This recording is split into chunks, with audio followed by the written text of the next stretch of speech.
Hi guys, welcome back to my channel Prashant talks. ఈరోజు video వచ్చేసి AP EAMCET 2025 counselling సంబంధించి seat allotment ఈ video ఉంటుంది. ఎక్కడ స్కిప్ చేయకుండా లాస్ట్ వరకు వీడియోని చూడండి. మీకు వెబ్ ఆప్షన్స్ ఎలా చూసుకోవాలో అసలు ఫైనలైజేషన్ చేస్తూ లాస్ట్ వీడియోలో చెప్పాను, ఒకసారి వెళ్ళి చూసుకోండి. సీట్ అలాట్మెంట్ వచ్చేసి అంటే టుమారో 22nd సీట్ అలాట్మెంట్ అనేది జరుగుతుంది. మీరు అందరూ మంచి కాలేజెస్ పెట్టారని, మంచి గ్రూప్స్ పెట్టారని అనుకుంటున్నాను. ఐ థింక్ అందరికీ మంచి కాలేజెస్లోనే సీట్ రావాలని అనుకుంటున్నాను.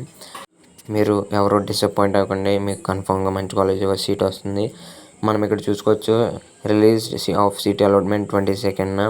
సో ఇప్పుడు మనకు వచ్చేసి రేపొద్దు ఏ టైంకి రిలీజ్ చేస్తారు అనేది చూద్దాం. 22nd 7, 2025 ఆఫ్టర్ 6 PM ఇది అఫీషియల్గా బోర్డు వాళ్ళు రిలీజ్ చేశారు. నేను కన్ఫామ్గా 6 PMకే మీకు నోటిఫికేషన్ వస్తుందని చెప్పలేను, కాకపోతే ఇంకా ల్యాగ్ అవ్వచ్చు. మీకు కన్ఫామ్గా అయితే 23న కన్ఫామ్గా మీకు తెలుస్తుంది ఏ కాలేజ్ ఏ గ్రూప్ వచ్చింది అనేది. So this is the update. So మన ఛానల్ సబ్స్క్రైబ్ చేసుకోండి, మీ ఫ్రెండ్స్కి కూడా షేర్ చేయండి. More information in our channel ఎక్కడ మిస్ చేయొద్దు. లైక్ చేయండి, సబ్స్క్రైబ్ చేయండి.